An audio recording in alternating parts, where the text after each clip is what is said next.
Fala, músico! Aqui é o Léo Oliveira e você está no canal Easy Mix. É sempre um prazer ter você por aqui. Seja muito bem-vindo. Antes da gente começar, já deixa seu like, se inscreve no canal e compartilha esse vídeo com quem também curte produção musical. Dessa forma, você me ajuda a manter o canal vivo e a levar conteúdo realmente relevante para mais músicos e produtores.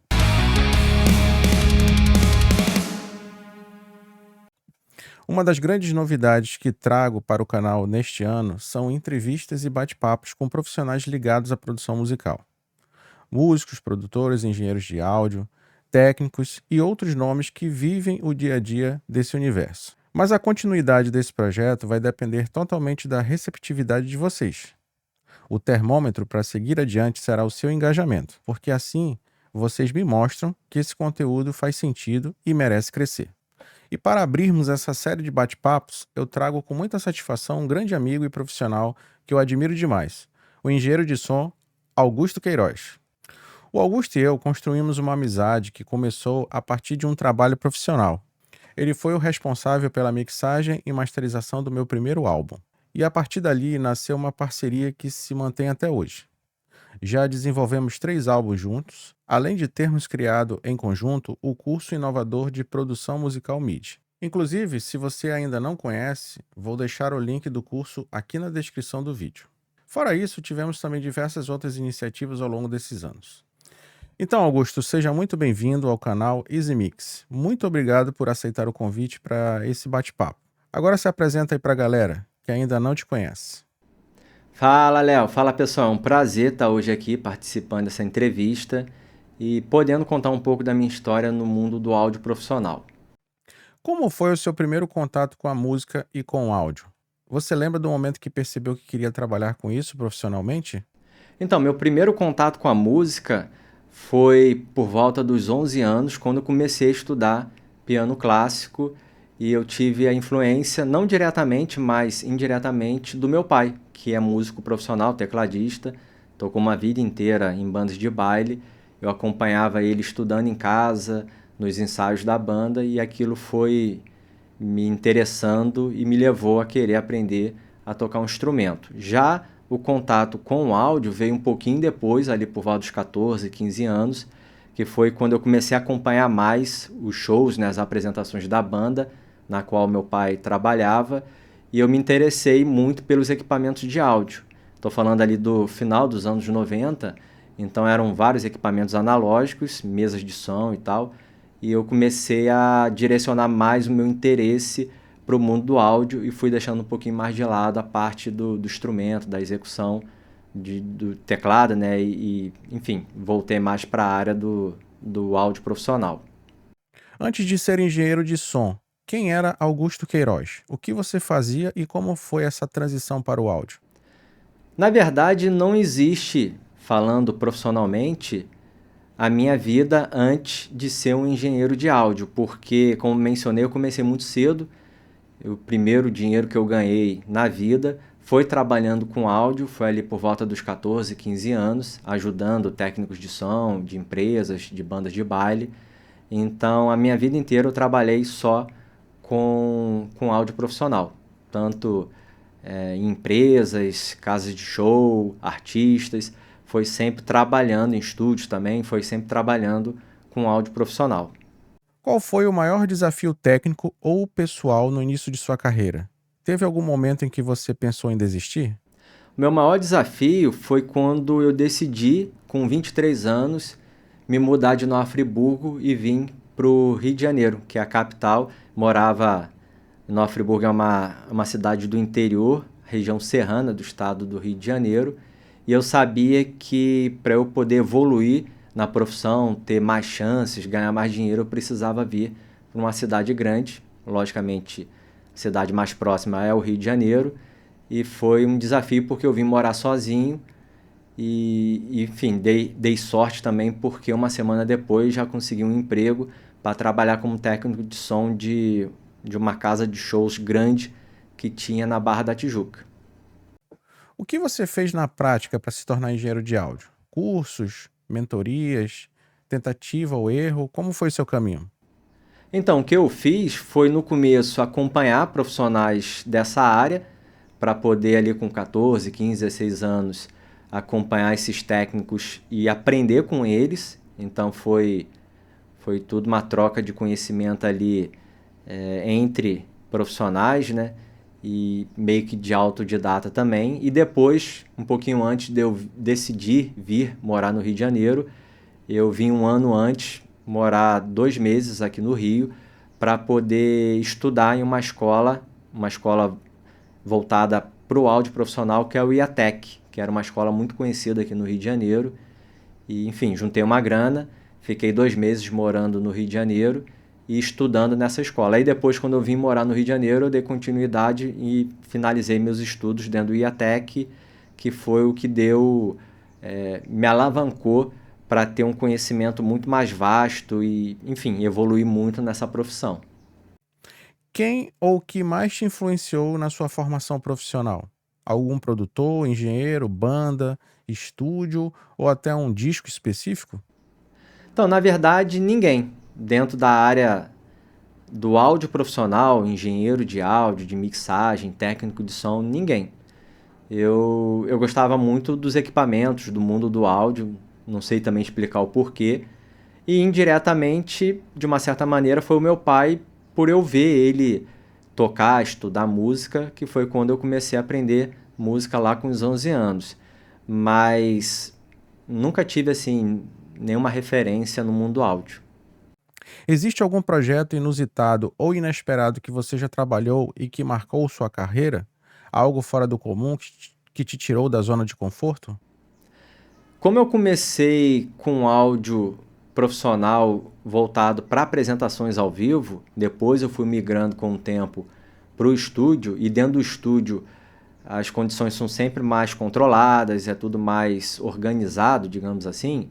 Eu passei por muitas dificuldades e várias situações inusitadas quando eu trabalhava com áudio no ao vivo, porque é onde tudo pode acontecer, né? Na verdade, a gente está ali constantemente apagando incêndio, porque a chance de dar problema é sempre maior do que tudo funcionar perfeitamente. Lembrando aqui, eu lembro de um evento que eu fiz, que foi uma inauguração do que seria o novo CT da seleção brasileira num espaço, num terreno gigante que tinha ali, que tem ainda, né, na região, na zona oeste do Rio de Janeiro. Na época, eu trabalhava para uma empresa de som que a gente foi contratado para sonorizar esse evento. Era um ambiente aberto, eles colocaram uma tenda grande, e era para receber jornalistas e pessoas também do meio da política. Então estava lá o governador do estado do Rio de Janeiro, estava o presidente da CBF, o presidente da FIFA, e supostamente seria o novo CT da seleção brasileira dentro do Rio de Janeiro. E eu lembro que a gente montou o equipamento de áudio, e como era áudio para oratória, né, para fala apenas, a gente montou alguns púlpitos com aqueles microfones Gose Neck, que são microfones muito sensíveis à umidade e a qualquer tipo de interferência do meio ambiente, são microfones condensadores. E a gente montou o evento um dia antes. No dia do evento a gente chegou lá cedo para poder testar tudo, ver se estava tudo funcionando. Os microfones não funcionaram. Por quê? Pelo fato de ser um ambiente aberto, estava muito quente, não tinha ar-condicionado, eles instalaram alguns ventiladores desses bem grandes que eles ficavam jogando água e ventilando junto para poder tentar diminuir a temperatura. E esse aumento da umidade ali do ar fez com que os microfones não funcionassem. Então, foi bem inusitado, porque foi complicado de conseguir resolver na hora, até porque muitas seguranças por causa dos políticos. Então, tudo era muito difícil de ser feito naquele momento ali. Então, pelo que me vem à cabeça, foi o evento mais inusitado que eu lembro. Quais são os erros mais comuns que você vê em quem está começando na produção musical e na engenharia do áudio? O erro mais comum que eu vejo das pessoas que estão iniciando no mundo do áudio profissional é a pessoa não se dedicar a adquirir conhecimento de maneira formal, com metodologia, seguindo bons profissionais dessa área, lendo bons livros. Eu acho que esse seria o maior erro, porque Muita gente começa, eu acho que a maioria começa de uma maneira improvisada, vai vendo muitos vídeos, pegando muita informação desencontrada e, enfim, na prática mesmo, sem muita teoria. E isso acaba que faz com que a pessoa dedique muito tempo, não consiga evoluir, às vezes até acaba desistindo, achando que não tem condição de se tornar um profissional dessa área. Então, acho que esse é o maior erro que eu vejo de quem está iniciando nessa profissão. Se você pudesse dar apenas uma dica para quem está começando hoje, qual seria? Aquela dica que realmente faria diferença a longo prazo. Então, a dica seria, para quem está começando agora, se dedicar em adquirir o máximo de conhecimento com bons cursos, boas metodologias, bons profissionais, para que você não perca tempo e não erre e não se desmotive lá na frente. Na sua visão, o que separa um produtor iniciante de um profissional consistente? É técnica, ouvido, mentalidade, rotina? Para mim, o que faz toda a diferença é rotina, ter disciplina para poder todo dia estar se dedicando a evoluir nessa profissão, em qualquer outra profissão, e principalmente mentalidade positiva. Acreditar que você é capaz de alcançar, de chegar em um nível profissional. Então, se você tem mentalidade positiva e você tem disciplina e rotina, certamente você vai chegar lá. Qual estilo musical você mais gosta de trabalhar como engenheiro de som? E qual você gosta de ouvir no dia a dia, fora do trabalho? Então, o estilo musical que eu mais gosto é o rock, mas para trabalhar não tem um específico não. Eu gosto de qualquer gênero musical. Tem gêneros que eu não gosto de ouvir, mas que eu gosto muito de trabalhar, como axé, pagode. Eu acho esses dois bem desafiadores, porque tem muitos sons percussivos. Agora, o que eu acho principal não é nem o estilo musical, mas sim a qualidade da produção musical. Se a música for bem feita, bem produzida, independente do estilo musical, vai ser prazeroso trabalhar nela. Agora, pode ser o rock, que é o estilo que eu mais gosto, mas se for mal feito, vai ser uma porcaria. Não vai ser prazeroso trabalhar nele. Então, eu gosto de trabalhar em qualquer estilo musical, mas gosto de ouvir mais o rock. Você acredita que trabalhar com estilos diferentes ajuda a evoluir como engenheiro de áudio? E por quê? Sim, acredito. Porém, eu não, eu não acredito que isso seja o motivo que venha a fazer com que a pessoa se torne um profissional melhor do que outros que, que focam apenas em um estilo musical.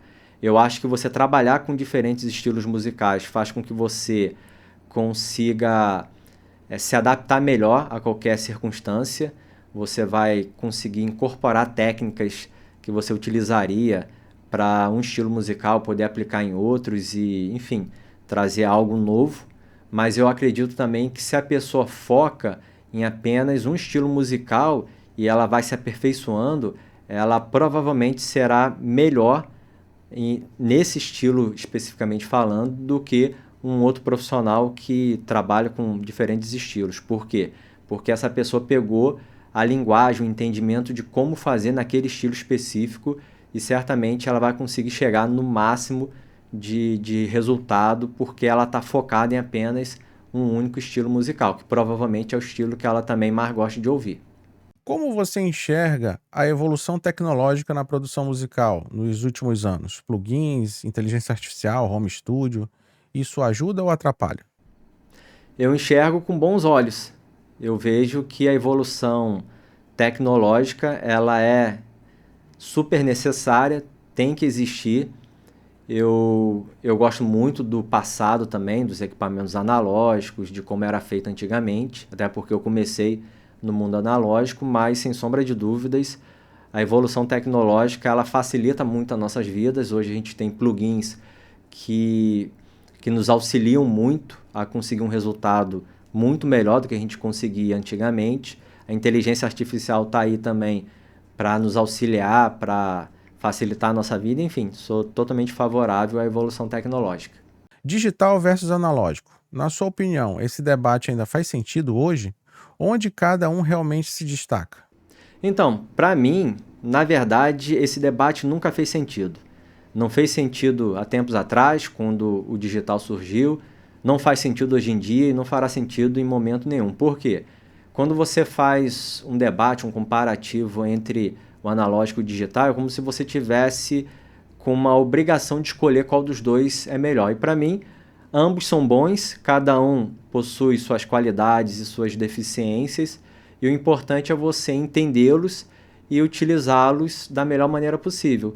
Se eu tiver a condição de utilizar analógico e puder mesclar com o digital, vou fazer. Tem muitos plugins do digital, logicamente, que eles vão me dar condições de chegar em um resultado que o analógico não me daria, só que também a sonoridade do analógico me dá também uma qualidade que talvez o digital não me dê.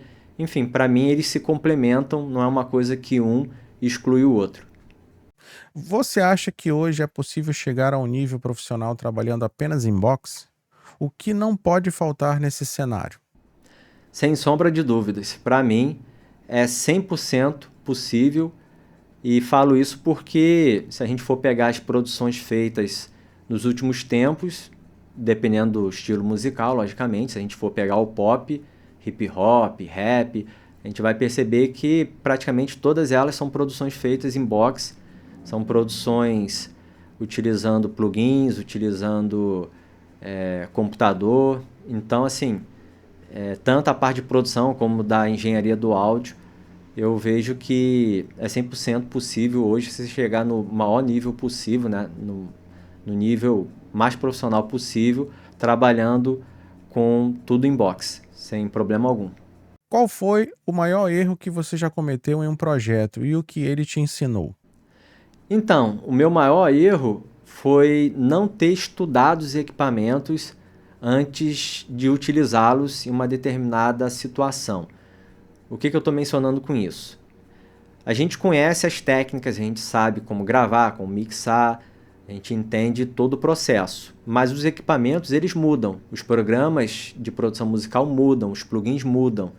Então, por mais que a gente entenda como eles funcionam, como de uma maneira geral os equipamentos funcionam, você pode chegar em um estúdio, você pode chegar em um evento ao vivo e encontrar uma mesa de som, encontrar um periférico, um plugin, um próprio programa, né, de mixagem, como Pro Tools, o Reaper, e você chegar ali e ter que mexer nesse equipamento, nesse programa pela primeira vez, porque você nunca utilizou ele antes. E isso vai ser um complicador, porque até você conseguir se adaptar ali à maneira como aquele equipamento funciona, você já vai ter tomado uma surra aí, já vai ter passado muita vergonha. Então, o conselho que eu dou é sempre estudar os equipamentos que você possivelmente terá a oportunidade de pegá-los em algum momento da sua vida. Como você desenvolveu seu ouvido crítico ao longo do tempo? Teve algum método ou isso veio com a prática? Então, na verdade, não teve nenhuma metodologia, nada. Foi na prática mesmo. Foi estudando música, foi mixando, foi trabalhando em estúdios, foi ouvindo bastante. E o conselho que eu dou é que você deve ouvir muita música, ouvir muitos sons, para que você possa ir se familiarizando e treinando seu ouvido com o tempo. E aí é uma questão de prática, questão de tempo, de uma vida inteira fazendo isso. Só que aí quando vocês forem ouvir música, não sempre, né, mas sempre que possível, ouvir prestando atenção naquilo que está acontecendo, porque aí realmente você começa a entender como os sons funcionam dentro de uma música. Existe algum hábito ou rotina que você considera essencial no seu processo de trabalho hoje?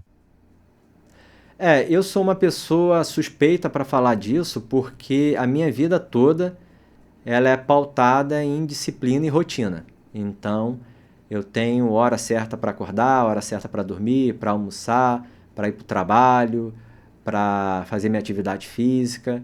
Então, eu sigo uma rotina muito bem organizada, regrada, que não foi sempre assim, porque quando eu trabalhava no ao vivo, essa rotina não tinha como ser seguida da maneira como eu sigo hoje, né, que eu trabalho dentro de estúdio, mas o que eu acredito assim que funcione é você ter disciplina.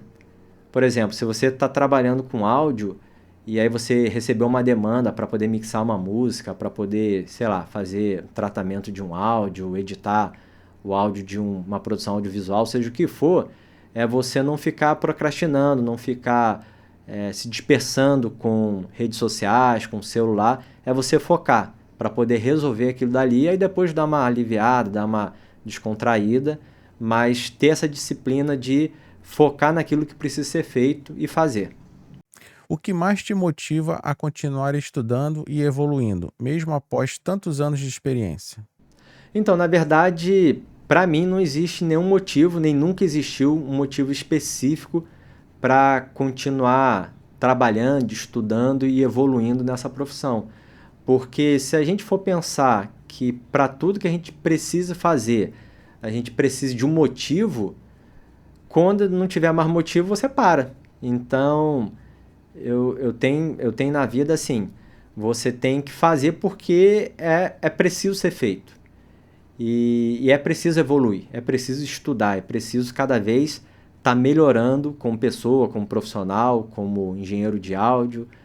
Independente se daqui 1 ano, 2 anos eu vou continuar trabalhando com isso ou não, se isso vai acrescentar mais dinheiro, se vai trazer mais reconhecimento, se eu vou ganhar alguma premiação com isso, isso vai ser consequência, não é um motivo. Eu não tenho que ter um motivo para estar evoluindo todos os dias. Eu preciso sim fazer porque é preciso ser feito e ponto.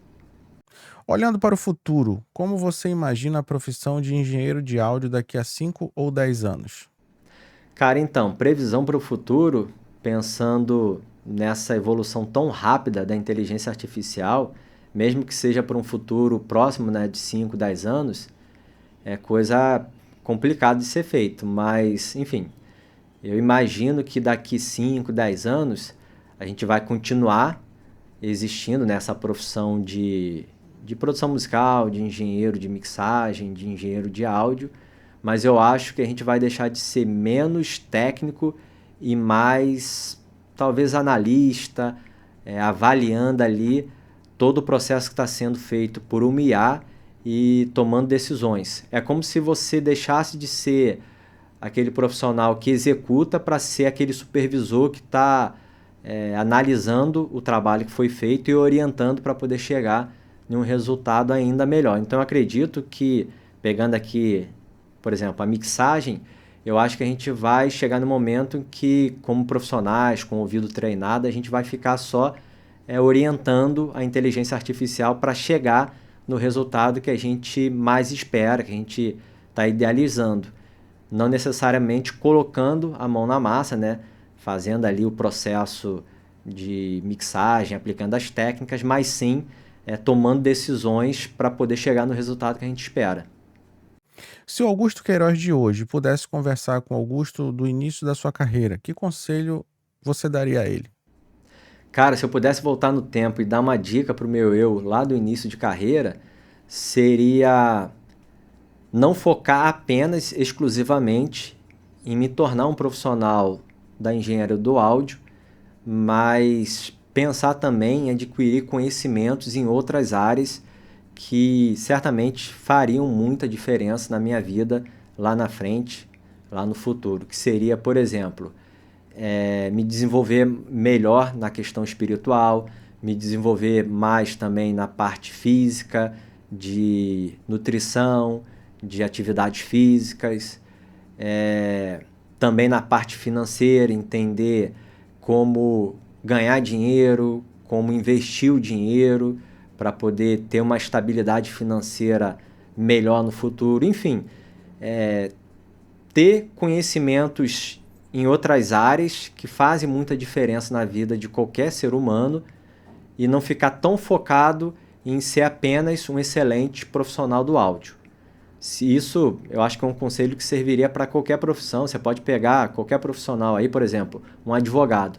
Ele passa anos estudando, depois se torna um excelente advogado, mas às vezes não cuidou da parte espiritual, não cuidou do corpo, está cheio de problema de saúde, não soube investir a grana e por mais que tenha ganhado bem durante uma vida inteira, não tem um dinheiro guardado para o futuro, para a velhice, enfim. Então, seria focar também nessas outras áreas de conhecimento. Antes de encerrar, quero deixar aqui o meu agradecimento especial ao Augusto por aceitar o convite e compartilhar sua história, sua experiência e tanto conhecimento com a gente. Foi um bate-papo riquíssimo e tenho certeza de que agradou muito a todos que assistiram. Se esse conteúdo fez sentido para você, deixa seu like, se inscreve no canal e compartilha esse vídeo, porque é isso que fortalece o canal e viabiliza novos bate-papos como esse. Muito obrigado por estar aqui e a gente se vê no próximo vídeo. Forte abraço e valeu!